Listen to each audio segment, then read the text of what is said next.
आज कानून मंत्री रविशंकर प्रसाद हमारे साथ जुड़ रहे हैं। वो ऑनलाइन मीडिया के अनुशासन दिवस पर तमाम जानकारियां देंगे। सोशल मीडिया की जो लक्ष्मण रेखा खींची गई है उस पर पूरे देश को एक्स्ट्रा खबरदार करेंगे। बहुत स्वागत है रविशंकर जी आपका। दरअसल इन सारी चीजों के आने के बाद हम कुछ स्पष्टीकरण भी आपसे चाहेंगे, क्योंकि ये जिस चीज को लेकर इतने दिनों से बात हो रही थी, आखिरकार दिशा निर्देश आए हैं, लेकिन ये दिशा निर्देश क्या पर्याप्त होंगे रविशंकर जी? देखिए श्वेता, मैं चाहूँगा इस विषय को थोड़ा विस्तार से बताऊं, क्योंकि आपका चैनल देश में काफ़ी देखा जाता है।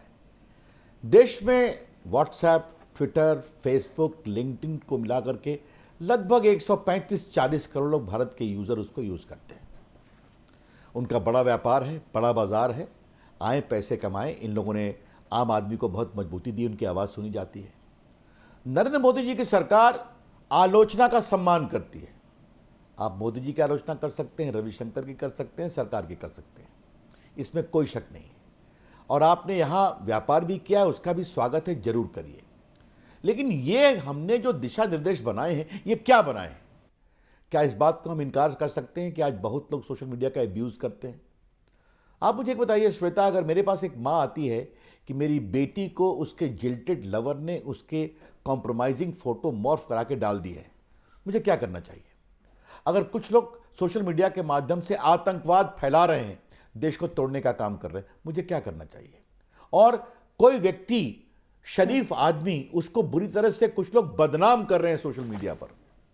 तो इसीलिए इसमें हमने कहा है कि सोशल मीडिया का जो यूज़ और एब्यूज़ होता है, तो एब्यूज़ और मिसयूज़ में उसके शिकायत की निराकरण का आप एक समाधान करिए। 24 घंटे में शिकायत को नोट करिए, 15 दिन में उसका निष्पादन करिए। और जो बड़ी सोशल मीडिया कंपनी इसको नोटिफाई करेंगे, जिनके 50 लाख से अधिक रीच होंगे लगभग, चाहे वो बाकी नाम किसी का क्या लूँ, आप अपना एक कंप्लायंस ऑफिसर रखिए, आप एक ग्रीवांस ऑफिसर रखिए, और बाकी आप एक अपना ये सरकार से कंटैक्ट पॉइंट रखिए। 2 बातें और इसमें बता दूं, तब फिर आप सवाल लीजिए मुझसे। ये अगर किसी ने खुराफात शुरू की, तो खुराफात शुरू करने वाले को आपको जवाब देना पड़ेगा, ये कौन है। और वो सभी में नहीं, भारत की संप्रभुता, भारत की एकता, भारत की सुरक्षा, किसी महिला नारी की गरिमा, कोई बलात्कार के सीन दिखा के बार बार कर रहा है, जिसको 5 साल से ऊपर की सजा हो सकती है, तो आपको बताना पड़ेगा कि ये खुराफात किसने शुरू की। हम कंटेंट नहीं जानेंगे। ये खुराफात भारत के सरहद के बाहर से आई, तो हिंदुस्तान में किसने किया, दंगे फैलाया, मॉब लिंचिंग कराया, आपको उसका नाम देना पड़ेगा। और तीसरा, सोशल मीडिया पर आकर के करोड़ों लोग ज्ञान देते हैं, उस ज्ञान का स्वागत है, लेकिन सोशल मीडिया कंपनी ऐसे लोगों के वॉलंटरी वेरिफिकेशन का एक व्यवस्था करें। सरकार का ही नहीं है।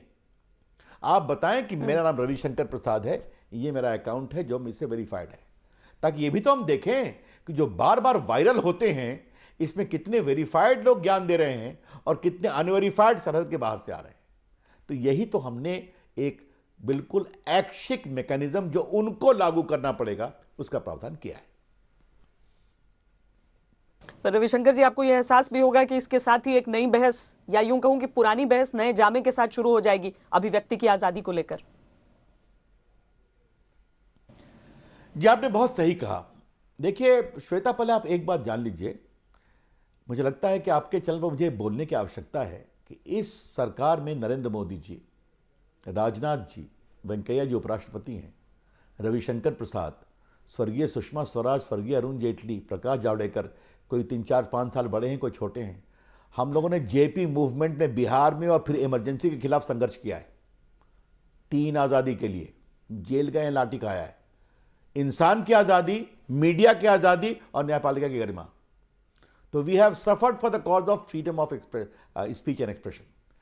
भारत में बोलने की आजादी आती है भारत के संविधान की धारा 19(1) में, मौलिक अधिकार, तो वो इस freedom of speech and expression है। उसी का 19(2) भी है कि देश की संप्रभुता, देश की सुरक्षा, पब्लिक ऑर्डर इत्यादि के आधार पर आपकी उस आजादी पर रीजनेबल रेस्ट्रिक्शन लग सकता है। यह भारत के संविधान में है, मैं कोई नहीं कह रहा हूं, और सुप्रीम कोर्ट ने भी इस अधिकार को अपहोल्ड किया है। तो आज मैंने बताया कि हमें कुछ नहीं इंटरफियर करना है। सोशल मीडिया कंपनी खुद ही व्यवस्था बनाए कि किसी को शिकायत है तो उस शिकायत का निपटारा करें, वॉलंटरली वेरीफाई करें और किसी ने खुराफात की, तो पहली खुराफात किसने शुरू की, उसके बारे में बताएं। पर यह ट्रेस करना मुमकिन हो पाएगा, आपको लग रहा है? देखिए, मैं आपको स्पष्ट कर दूं श्वेता, आप तो बहुत अनुभवी पत्रकार हैं, हम कंटेंट नहीं बताना चाहते, लेकिन क्या रॉकेट साइंस है क्या? आप तो देश में इतना घूम के पत्रकारिता करती हैं श्वेता, ऐसा क्यों होता है कि एक ही दिन, अब तो बंद हुआ हम लोग के शक्ति कर, एक ही दिन एक ही विषय पर एक ही जिले में एक ही समय लाखों मैसेजेस वायरल होते थे कि नहीं, मॉब लिंचिंग के बाद या पहले? आप मुझे बताइए। तो क्या इसको जानने के लिए कि बहुत बड़ा तकनीकी ज्ञानी बनना है क्या? नहीं है ना। हमने आपको पूरा अधिकार दिया है, आप आलोचना करिए, और मैं फिर कहूंगा, आलोचना, व्यंग, हास्य, कार्टून, ये तो लोकतंत्र के गाने होते हैं, जरूर करिए। लेकिन अगर सोशल मीडिया का दुरुपयोग इस तरह से हिंसा फैलाने, वैमनस्य फैलाने, आतंकवाद को फैलाने, नारी की गरिमा को लूटने, किसी की पूरी प्रतिष्ठा को समाप्त करने के लिए होगा, तो उसके लिए शिकायत के निपटारा का एक उसको मशीनरी मिलनी चाहिए कि नहीं? यही तो इसमें हम कर रहे हैं, जो बताया आपको। Ravishankar ji, internet and mobile association of India ने आज सरकार से अपील की कि उसे इस मसले पर सार्वजनिक संवाद शुरू करना चाहिए। इंटरनेट फ्रीडम फाउंडेशन ने कहा कि नियमों का दायरा इतना फैला हुआ होने की वजह से हो सकता है कि सोशल मीडिया कंपनियां अपनी जिम्मेदारी से बचने के लिए जरूरत से ज्यादा सख्ती करें और इससे अभिव्यक्ति की आजादी पर असर पड़े। इन चिंताओं पर क्या कहेंगे आप? देखिए, हमको आशंकाओं का तो उत्तर नहीं देना है ना, पहले बात आप जान लीजिए। मैं आपसे फिर कहता हूं बार बार, हमने विस्तार से बताया कि कंसल्टेशन हुआ है, सुप्रीम कोर्ट के 2-3 केसेस हुए हैं। हमारे सेक्रेटरी आईटी ने, सुप्रीम कोर्ट ने एफिडेविट कहा है कि हम जल्दी ही गाइडलाइन लाएंगे, उनका निर्देश था रेप बलात्कार के मामलों में। 18 में मैंने राज्यसभा में कमिटमेंट किया, जब फेक न्यूज पर एक बहुत बड़ी बहस चली थी। सारे सांसद ने कहा आप गाइडलाइन को मजबूत करिए। जो पोर्नोग्राफी, चाइल्ड सेक्सुअल एब्यूज है, इस पर पार्लियामेंट की एडहॉक कमेटी बनी थी और हम लोग 3 साल से कंसल्टेशन कर रहे थे। ड्राफ्ट को भेजा, कमेंट, काउंटर कमेंट आया। आज प्रकाश जी और अमित खरे जो सेक्रेटरी आईएनबी, उन्होंने बताया कि उन्होंने दिल्ली में कंसल्टेशन किया, मुंबई में किया, चेन्नई में किया। प्रकाश जी ने ओटीटी के लोगों को बुलाया, कहा कि आप एक सेल्फ रेगुलेशन बताओ। अब आप मुझे जब कह रही हैं तो श्वेता, मैं आपको एक बात बताऊं, आप जब टीवी पर आती हैं तो आप एक कोड फॉलो करती हैं ना, और अगर कहीं गलती होती है और आपका जो इंटरनल मैकेनिज्म है गलत पाए, तो आप उसको चलाती है ना पट्टी कि ये न्यूज़ गलत थी, हम इसके लिए खेद प्रकट करते हैं। आप जब आर्टिकल लिखती हैं तो आप प्रेस काउंसिल का नियम फॉलो करती हैं कि नहीं करती हैं? तो यही तो केस है। तो बाकी लोग तो कुछ तो फॉलो करें। फिल्मों के लिए सेंसर बोर्ड है, हम सेंसर बोर्ड नहीं चाहते, लेकिन ओटीटी आप बनाइए, लेकिन 5 कैटेगरी में उसको कैटेगराइज करिए कि ये 13 साल के बच्चों से नीचे के लिए नहीं है, ये उनके ऊपर के लिए है, ये पेरेंटल गाइडलाइन है। बाकी लोग जो उपयोग करना है करें, और शिकायत के निपटारे का एक फोरम दीजिए ओटीटी कंपनी के पास या डिजिटल मीडिया के पास। उसके बाद एक अलग से आप बनाइए फोरम, जिसमें सुप्रीम कोर्ट रिटायर्ड जजेस हों, बाकी जजेस हों, एमिनेंट संपादक हों, जो वो सुने शिकायत को, अगर कार्रवाई नहीं हुई और उनको बताए, सेंसर करे, बाकी देखे। ये सब आप लोग करिए, हम लोग कहीं नहीं है, और बाद में सरकार है। तो ये तो बिल्कुल हम लोगों ने सेल्फ रेगुलेशन को इंस्टीट्यूशनलाइज किया है, ताकि social media, OTT, digital media खूब काम भी करे और जवाबदारी भी बनी रहे जो उसके कंज्यूमर्स हैं या जो सोशल मीडिया यूजर हैं। तो ये बहुत ही संतुलन बनाने की रविशंकर कोशिश जी, एक बात को समझना चाहेंगे, व्हाट्सएप जब हम इस्तेमाल करते हैं, वो भी एक सोशल मीडिया प्लेटफॉर्म है, उसमें लिखा रहता है एंड टू एंड एन्क्रिप्टेड। क्या उन्हें आपत्तिजनक कंटेंट फैलाने वाले ओरिजिनल सोर्स का पता लगाने के लिए अपनी इंक्रिप्शन तोड़ने पर मजबूर किया जाएगा? अगर ऐसी बहुत सारी रिक्वेस्ट एक साथ आ गई तब क्या होगा? क्या समय पर इनका निपटारा हो पाएगा?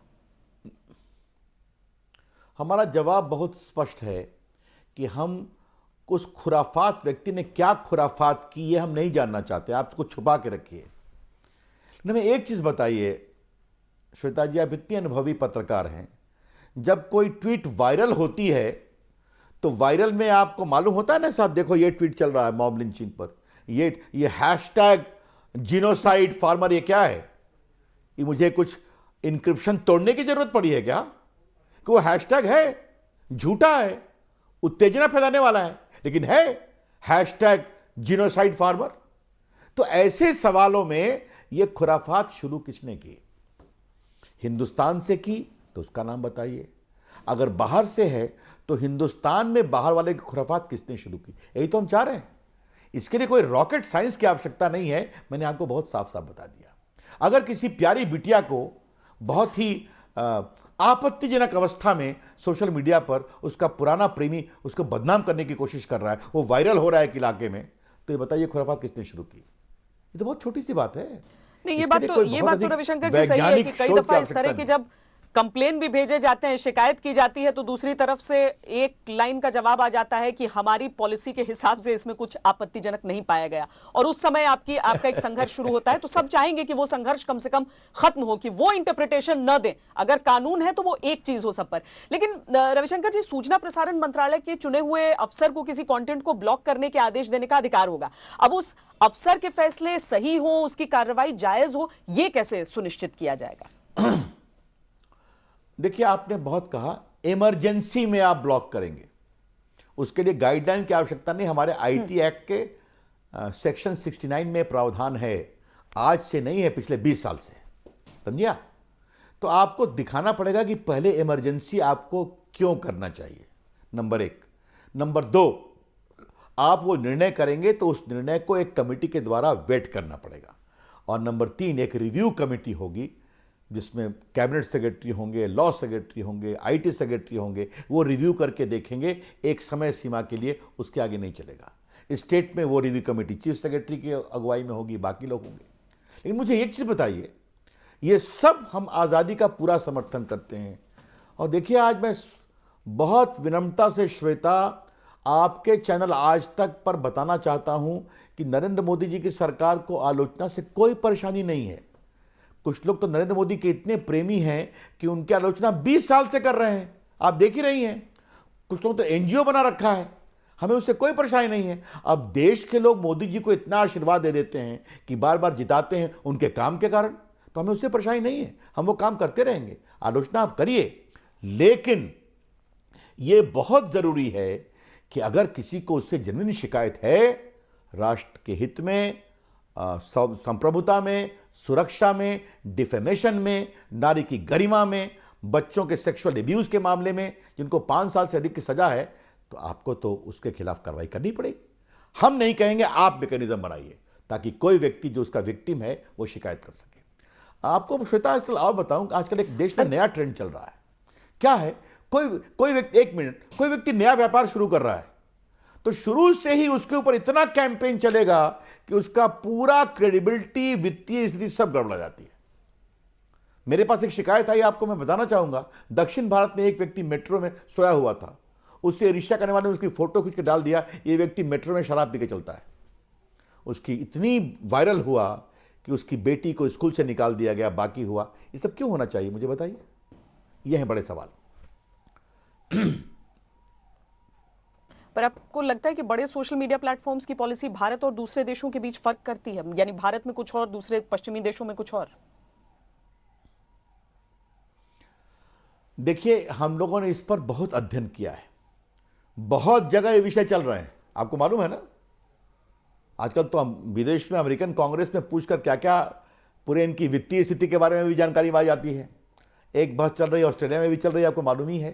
तो ये तो देश तो दुनिया में चल रही है, चलने दीजिए, वो एक अलग विषय है। लेकिन आज का हमारा पूरा फोकस है कि अगर सोशल मीडिया हिंदुस्तान में बिजनेस करते हैं, आपका स्वागत है। भारत के लोकतंत्र का आप भी मान करिए, भारत के संविधान का मान करिए, भारत के कानून का मान करिए। और जो हमारे लोग सोशल मीडिया के मिसयूज और एब्यूज से परेशान हैं, तो उनको अवसर दीजिए अपनी शिकायत करने का, उसके निराकरण का।